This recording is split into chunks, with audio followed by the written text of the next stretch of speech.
Hello, welcome to the Your Business Card Guy featured project. Today I'd like to talk about the Transformation Salon and Spa. Customer came to us and needed branding. They needed a logo, business cards, brochures, flyers. They're going to need a Facebook graphic, a website, the whole kit and caboodle, everything from the ground up. And so I thought I would use this as a great opportunity to kind of talk a little bit about the design process and let you into the world of design and some of what goes on behind the scenes. Through our interview with the customer, we come up with some concepts, some imagery, color options, just various things that the client might be thinking about. Oftentimes the clients will have very strong opinions, sometimes they won't. And so part of the process is to have a conversation to learn a little bit more about not only what's going to be something that they'll like and they think is really great, but something that still meets the design criteria. And so we take that back to our studio and work and come up with some concepts. Sometimes things are shown to clients, sometimes they aren't. Just depends on what we're doing. In this case, we have a stylized silhouette of a woman that was brought up in the conversation with the client. Being that it's Transformation Salon, we thought of imagery of like a butterfly, and so we're utilizing some of that. And then obviously the leaf is kind of a standard salon shape, and then down here we also have a lotus flower kind of idea. Just trying to get the juices flowing and get a sense of what direction we want to go. And at the same time, we start to look at font ideas just to get a sense of the basic backbone of the design. Is it going to be a scripty, very floofy, froofy design, or is it going to be more of a block font? Something very modern? Is it going to look more traditional? And so by offering clients, sets of these kinds of things, they're able to see them side by side and then determine, I like this one versus that one, in a very concise way, not having to look at 16 different images. We can put them all together on one, so it's very easy to get a sense of that. And then from there we are able to then take the font, the main font, and then sort of start to build into the stylized. The Transformation T is really going to be one of those branding images. I think I can see the T being something that would be on the floor in the lobby. Obviously the sign on the building, you could use this T in lots of places to really make it stand out. And so these are some options of taking a T, making it big, making it stand out. What kinds of options can we give there? And then as well as taking those options, putting them into more of an actual logo design. In this case we've got kind of an oval going on, which is a fairly traditional layout and image there. Just showing the variation, showing the options, and then from the feedback that we get from the client, we're able to go a little further forward. We've decided on this T. You can see that we've got that repeated throughout. We've decided on this font here, that has also been repeated.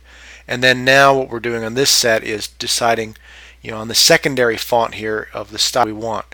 Is it going to be it's going to be one of the options, and so we show them. You can see they're all similar, but they are different. You're able to look at them and decide like A versus B, or I want number 3, whatever. And then from there, we've taken these selections from the client and then come up with some options for a little bit of imagery. We've chosen all the main features, but now we want to do some secondary features again that can be used for branding purposes, that are just there as accents to kind of make it look more finished. And so leaf, these, if you zoom in here a little bit, you can see this is kind of a leafy thing, and again it's just done to stimulate the conversation, to talk to the client and see which direction they want to go. Based upon the results of that, we have all sorts of things we can do. In this case, we've thrown together some color options just to see them side by side. We have green, we've got we've got red with a black outline. If I zoom in close, you can see that here. And then the initial colors from the client was they really want some red, so here's just a red option, and brown in the background, lighter colors, and just a variety of things going on. Let me zoom out here. Based upon a conversation with the client, we had a desire to bring in the lotus a little bit more strongly, and so what we've done here is created a quick secondary set just to emphasize the lotus flower as a possible choice. So this would be changing the logo if we needed to, and then seeing it in the context using the existing design down here. Obviously, in this case, it's replacing the O, and looks very nice. A little long, but still a very nice looking design overall. Again, feedback comes to us. We then take that and run with it. We definitely like this flower more, and so here we have integrated it into the design already established, and then here's a secondary version. If the client had liked this, we'd probably have 3 or 4 versions with this being like a watermark or looking like it's engraved, something in the background. These are all, so fundamentally rough drafts, a lot going on. Taking the feedback, client responded with what they liked, and so we've got some color schemes we've worked up here, some reds, some blacks, some combinations there, and then you can see that we've got the white flower here, and then we're using the yellow in the background. It's a little bit harder to see. Let me zoom in. You can see a little better here. White, and then this is actually a yellow. Zoom back out, and then on the right side we're sort of flipping reds and blacks to show what options are available, and then the client gives some feedback, and then here's another set. I'm going to zoom all the way out here. All the different we started to do variations on the red. We've got some flower that's outlined in red, as you see here, and it's kind of neat because it's the same color, and so it kind of blends in, which is a neat effect. And then we've got some on the other side where we've just outlined it in black here. It stands out a little bit, and you can see the yellow with the red, and then a little bit different red, and then the same thing here. We've got the blacks going on with it, and then on the other side we use the red so that the client has the ability to see them side by side and then make a choice of which one they want to go with. Here's the final product. We've got the design, we have the fonts, we have the flower that was chosen, and so what we do for the clients is we offer them a setup something like this, which gives them the color options. I'll zoom in. You can see that these are actual what's known as the CMYK values, and this is useful for anyone who's going to print for them. If it's a placemaking signs, if it's going to be somebody who's doing brochures, if they're going with somebody to create coffee mugs and promotional products, whatever, this set of numbers lets them know exactly what color it is.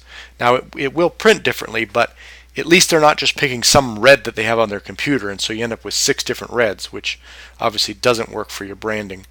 By offering the client this kind of specificity, you're able to see the contrast of the colors that are used, and get them right first time out, as well as things like the fonts. Like here's the font choices for each of the areas, and then what we're able to do is offer those fonts to the client. They can install them. So if this client, say, created a flyer or something on their computer in the office, and they wanted to use it to offer a special or whatever it might be doing, it's still a good idea to use the same fonts so that you have a good, even, consistent branding. If you start choosing some scripty font that came with your computer, because it's there, now your branding looks a little bit more like, it's a little silly and out of place. So that's one of the things that you get when working with us, and with any professional designer, you're going to get these kinds of things packaged up and given to you, so that you can use them for all your different branding needs. And then after that, we started on the business card. If you've seen our tutorial on power clipping, you've seen this card already. It was used in that example. You start to throw down some ideas. You can see here, I'll zoom in. This is actually going to be a rounded card. You'll see that it's actually square here because computers do think in squares. But once this gets printed, the printer will actually cut those.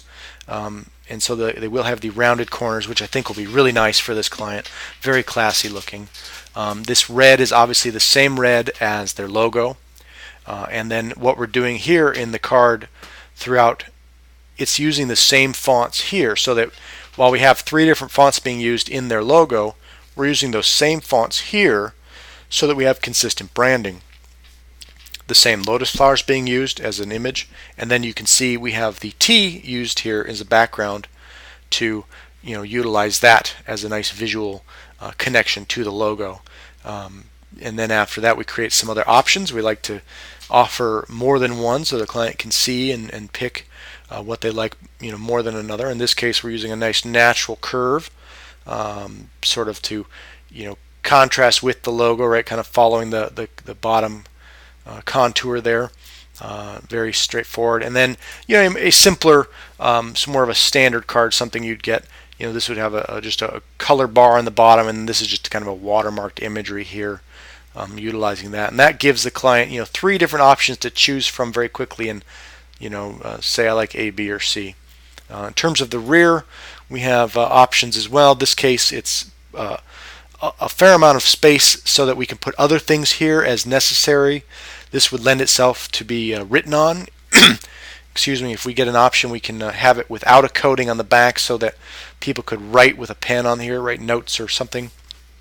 And then if we want to create an appointment card version, this space would accept the name, phone number, stylist, whatever information they need pretty easily. We can add that and have a secondary version. Here's another option for a card. It's more of a straightforward branding. You can sort of imagine if this was your card, and then the back have the logo repeated or something like that.